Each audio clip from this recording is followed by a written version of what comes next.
By 1914, Europe was a tinderbox of political tensions. The complex web of alliances, Triple Entente, France, Russia, Britain, versus Triple Alliance, Germany, Austria-Hungary, Italy, turned localized conflicts into global crises.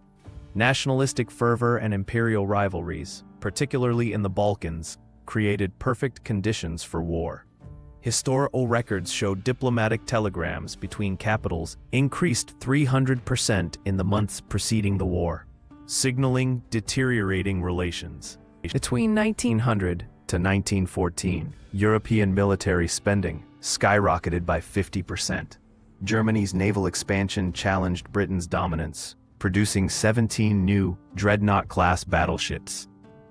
Russia mobilized 1.2 million men within weeks in 1914, while Germany's Schlieffen Plan required moving 3 million troops via rail.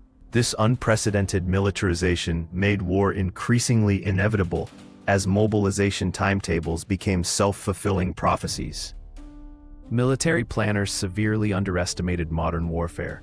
Germany's Schlieffen Plan banked on defeating France in 42 days before turning east, while France's Plan 17 emphasized élan, fighting spirit, over firepower.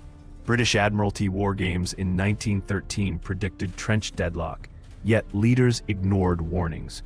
Archival footage shows generals using 19th century tactics against 20th century weapons, a fatal miscalculation. On June 28, 1914, Gavrilo Princip's bullets killed Archduke Franz Ferdinand, but it took political failures to start the war. Austria-Hungary's blank check from Germany led to an ultimatum Serbia couldn't fully accept. The crisis escalated through mobilization orders. Russia's partial mobilization triggered Germany's full response. Within 37 days, what began as a Balkan incident became World War through political miscalculation. By winter 1914, 475 miles of trenches scarred Western Europe. The machine gun's 600 rounds per minute made frontal assaults suicidal. At Bassam, 60,000 British casualties occurred on day one. Artillery caused 70% of wounds, with shells exploding at 2,000 meters per second. German stormtrooper tactics in 1918 finally broke the deadlock, proving adaptation's importance. But political leaders still demanded futile offensives despite military realities. As casualties mounted, tensions grew between politicians and generals.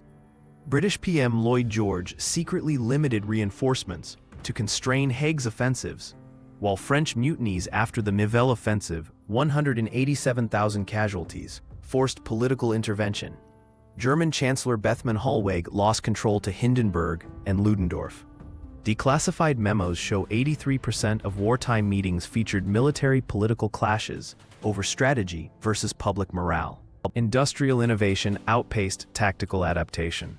The first tank attack at Flair's Courcelette, 1916, saw 49 British Mark I tanks achieve surprise, but mechanical failures left only 9 operational.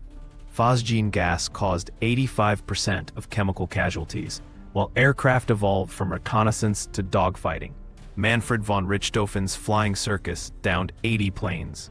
These advances made war more lethal, but couldn't overcome political intransigence. By 1917, war exhaustion was universal. German turnip winters saw civilians survive on 1,000 calories per day, while British rationing cut meat consumption by 40%. The Spanish flu killed more than battlefield wounds in 1918. French factories employed 400,000 women as munitionettes, transforming gender roles.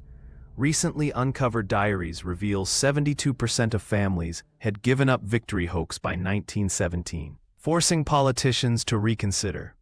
The 1919 Treaty of Versailles reflected political vengeance over military reality.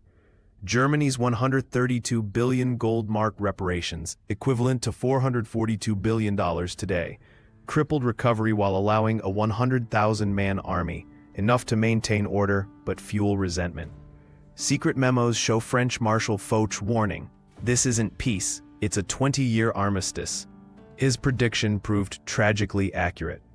WWI's core lesson that political goals must align with military reality went unheeded. The League of Nations lacked enforcement power, while victors ignored colonial aspirations. Germany's stab-in-the-back myth took root as the Reichswehr secretly trained with Soviet help. A 1928 French intelligence report precisely predicted Hitler's rise, yet politicians dismissed it. The tactics-politics divide would soon plunge the world into greater catastrophe.